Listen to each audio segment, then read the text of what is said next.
So picture this. You are trapped in one of those sweltering, oversized coach buses. Oh, I know exactly the ones you mean. Right. And the microphone at the front just keeps cutting out with this awful blast of static every 3 seconds. It's the worst. And the schedule's always so rigid, like they won't even let you use the restroom. Exactly. You're just staring out this tinted window, honestly wondering if you're ever going to see your hotel pool again. Yeah, at that point it feels less like a vacation, more like, I don't know, a hostage situation. Seriously. You pay all this good money just to be corralled like cattle for an entire day, shuffling behind some guide holding a neon umbrella. Totally. But welcome to the Travel Podcast by ExcursionPass. Yes, welcome everyone. We are here to rescue you from the dreaded 10-hour tourist trap. We really are. Because today we're doing a deep dive into the Coba Mayan Encounter. Yeah, the one operated by Alternative.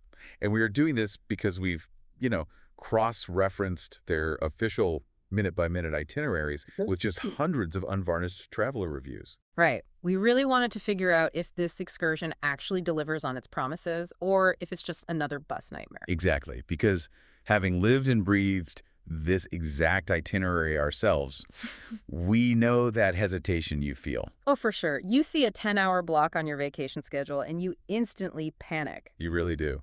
But this specific day, which starts around $139, by the way, it completely shatters the mold. It really does. And I think the ultimate game changer here is the group size. Yes.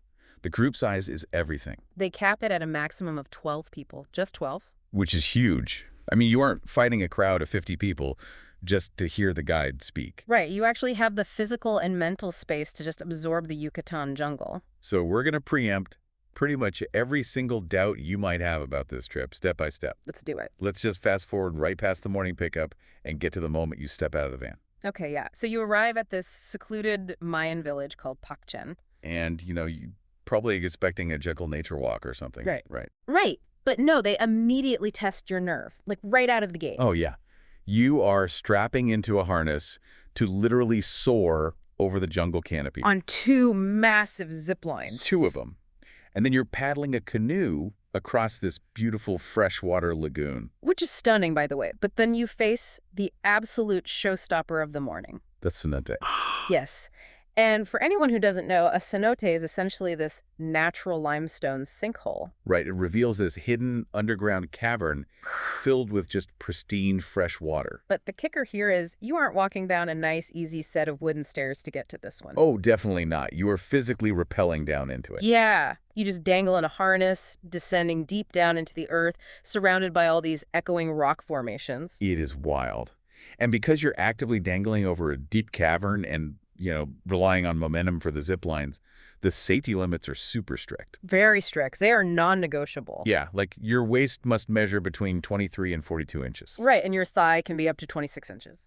And the maximum weight is strictly capped at 264 pounds. So you definitely have to know that before you book. For sure. But honestly, the rule that genuinely made me do a double take when we were out there getting ready to strip down to our swimsuits was the sunscreen thing. Oh, the total ban on insect repellent and sunscreen? Yes. Wait, I mean, no bug spray in a jungle. None at all. Not even the biodegradable kind is allowed. Nothing. We are standing in the Mexican jungle. Yeah. Are we just offering ourselves up as a complimentary buffet to the local mosquitoes? I know how it sounds. Because taking away my bug spray in a tropical rainforest sounds like a recipe for absolute misery. It sounds alarming, for sure, until you understand the ecological mechanics of what you're actually about to jump into. Okay, fair enough. Explain that for everyone. So the water in these cenotes is part of this incredibly fragile, ancient underground river system. Right. It is a closed-loop ecosystem. So if 12 people jump in wearing biodegradable sunscreen and bug spray, those trace oils create this slick on the surface. Oh, wow. Yeah, and that film blocks oxygen exchange. It completely devastates the microorganisms living down in the cave. Okay, that reframes it completely. Right. By enforcing this ban, they are protecting the very natural wonder you flew thousands of miles to see. That makes total sense. You're swimming in an ancient aquifer, not just some chlorinated resort pool. Exactly. And speaking of that water, when you finally drop from the rappel line, the temperature is intense. Oh my gosh, it is a massive shock to the system. It is notoriously breath-stealingly cold. It really is. but it shocks you awake in, like, the best way possible. It does. And managing that shock, that's where the guides really prove their worth. Absolutely. When you comb through the traveler feedback, you consistently see the same names popping up. Yeah, names like Irvin, Gabriel, Pablo, and Guillermo. People just repeatedly highlight the psychological safety these specific guides create. Because when you're hanging from a rope, hesitating to plunge into freezing cave water, you need that support. Right. They are expertly managing the tension, checking the rigging over and over, and just keeping the energy incredibly high. They're amazing. Just keep in mind, though, that you cannot use your cell phone to document any of this adrenaline. Oh yeah, that's a huge point.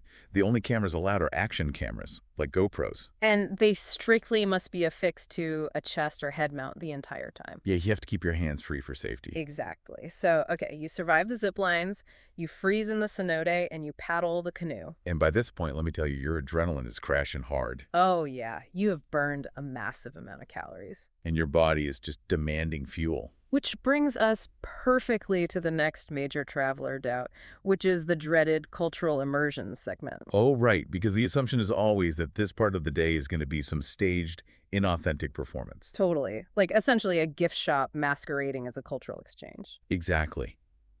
But they pivot beautifully here. You interact directly with the local Mayan community at Pakchen.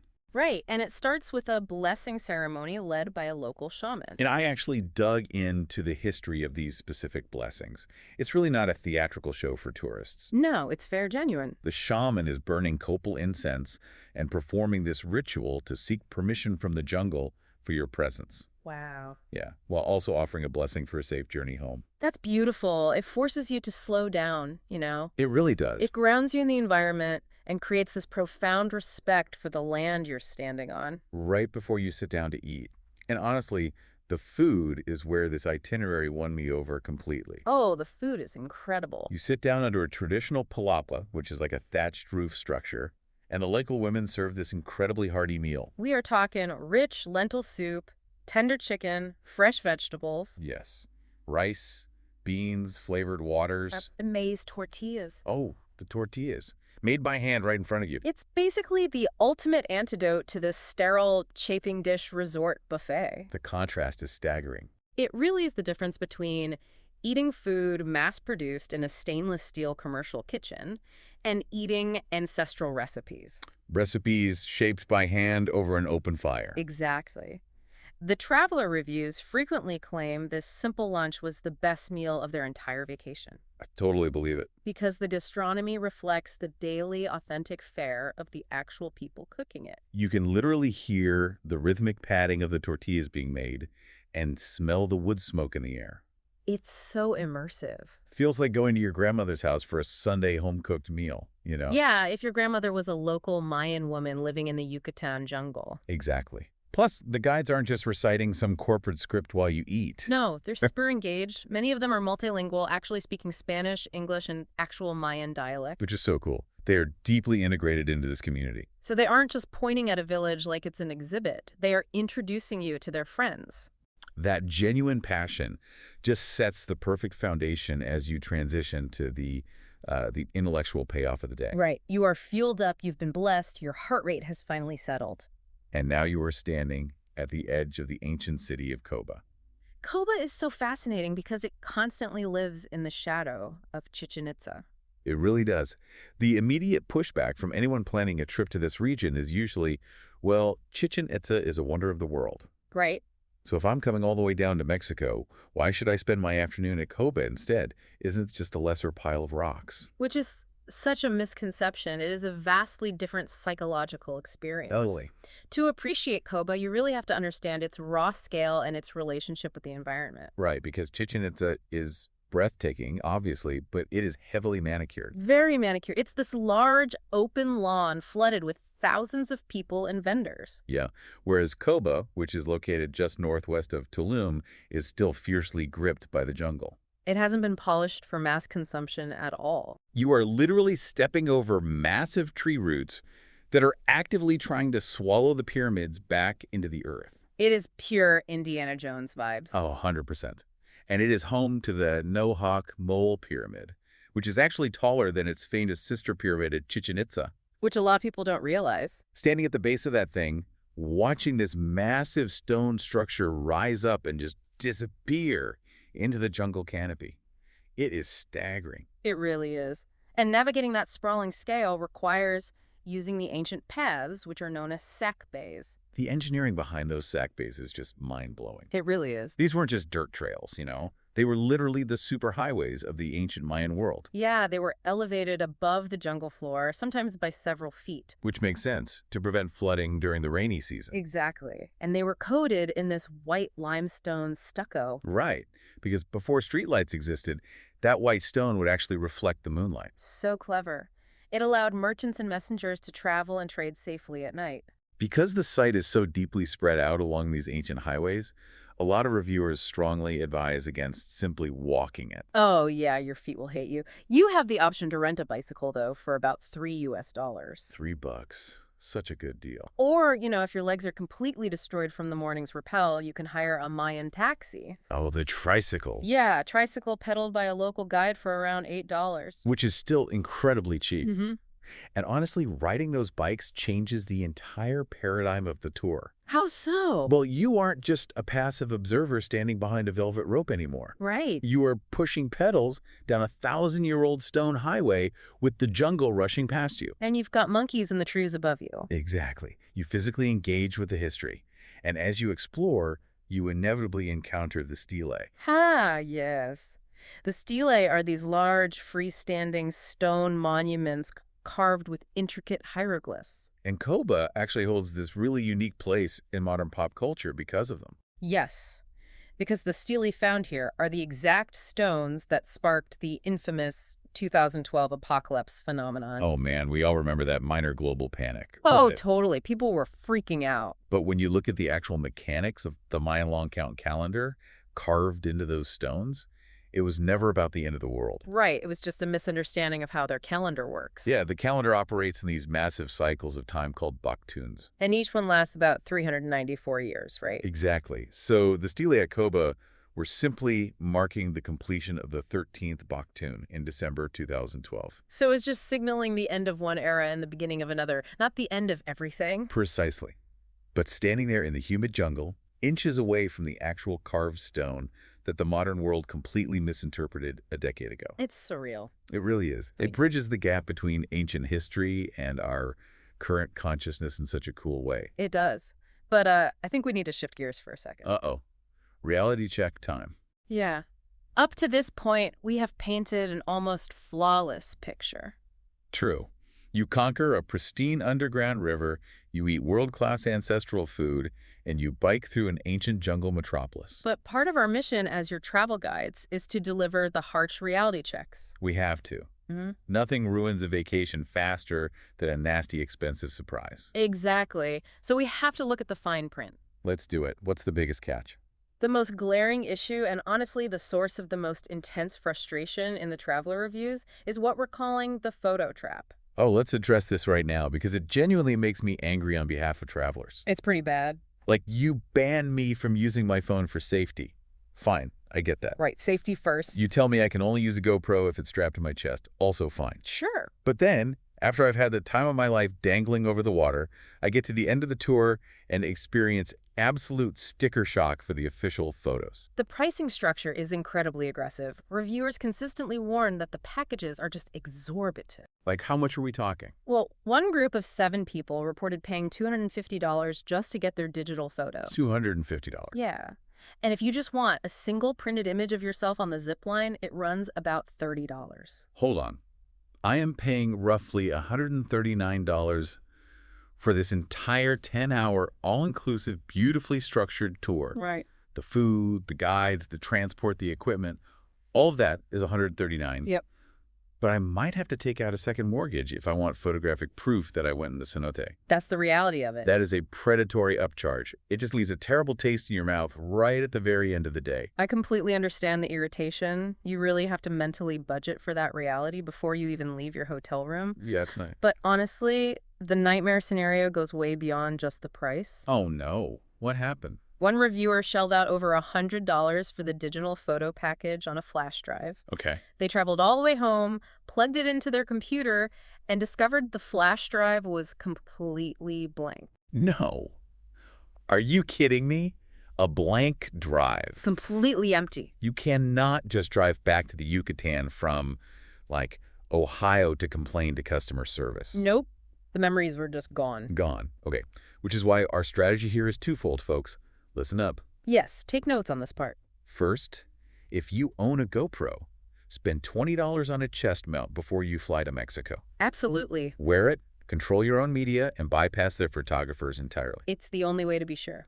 But second, if you do cave and buy the digital drive, Do not get back in the transport van until you have made the staff plug that drive into a computer right in front of you. exactly. Open the files, verify the data. Trust, but verify. That is a mandatory rule for this excursion. Mandatory. And actually, let's talk about those transport vans because logistics are the other area where people stumble. Right. Where are these vans actually picking people up? The tour provides pickups directly from hotels or meeting points in the Riviera Maya, Playa del Carmen, and Tulum. Okay, that covers a lot of ground. It does. However, they strictly exclude Cancun and the Costa Mujeres area. Oh.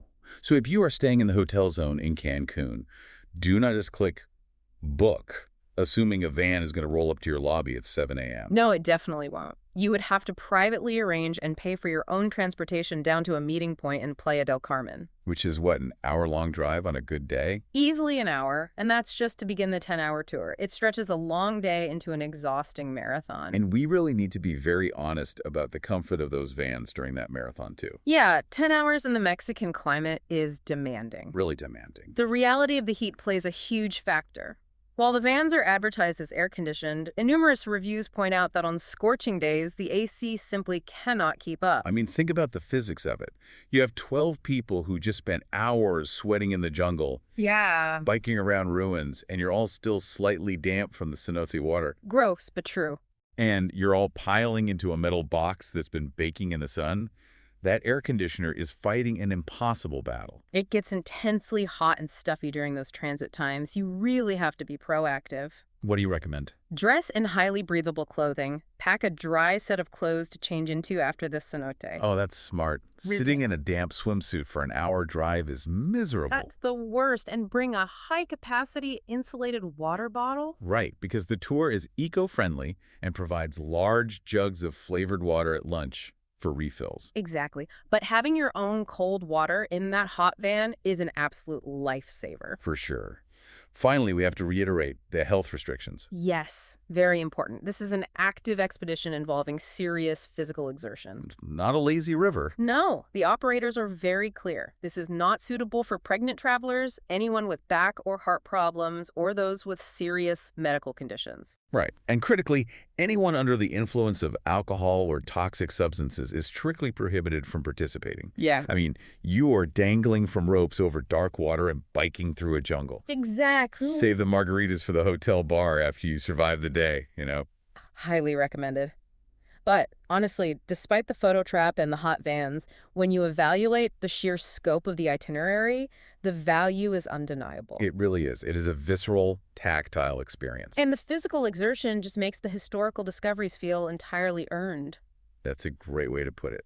So let's summarize this incredible day. Let's do it. On the Travel Podcast by ExcursionPass, we always look for experiences that redefine your vacation. And this one definitely does. For around $139, you escape the 50-person hostage bus. Which is a win right there. We plunge into a pristine, freezing underground river system, relying on brilliant local guides instead of bug spray. Yep. You sit down with a Mayan community to eat ancestral, handcrafted food that absolutely destroys any resort buffet. So good. And you cap it all off by renting a bike to physically engage with the ancient stucco-lined highways of a jungle metropolis. The architecture of this day is just brilliant. And it actually leaves me with a lingering thought about those stelae at Coba. Oh, tell me. Well, we ride these rented bikes over ancient Sacbes, right? Yeah. Roads that required unimaginable limestone engineering and human labor to build. And we stop to marvel at stones that mark the shifting of vast 400-year Baktun cycles. Right, predicting the dawn of a new era. Exactly. We are the new era they were waiting for. We are, but look at how we behave in it. We roll over their monumental, enduring achievements with digital action cameras strapped to our chests, Oh, wow. Yeah, just obsessively trying to document the moment rather than just inhabiting it. It kind of makes you wonder, what kind of new era are we actually building right now? that's deep. Will anything we leave behind be as permanent or as meaningful as a stone road glowing in the jungle? That is exactly the kind of question to mull over while you're sitting in the back of a hot van on the way home. Right. While you're double checking that your flash drive isn't completely blank. Huh, exactly. Well, thank you so much for joining us today on the Travel Podcast by ExcursionPass. Yes, thank you for listening. We hope we've armed you with everything you need to survive the jungle, savor the tortillas, and master your Coba Mayan encounter. Have a great trip. Safe travels, everyone, and we will see you on the next adventure.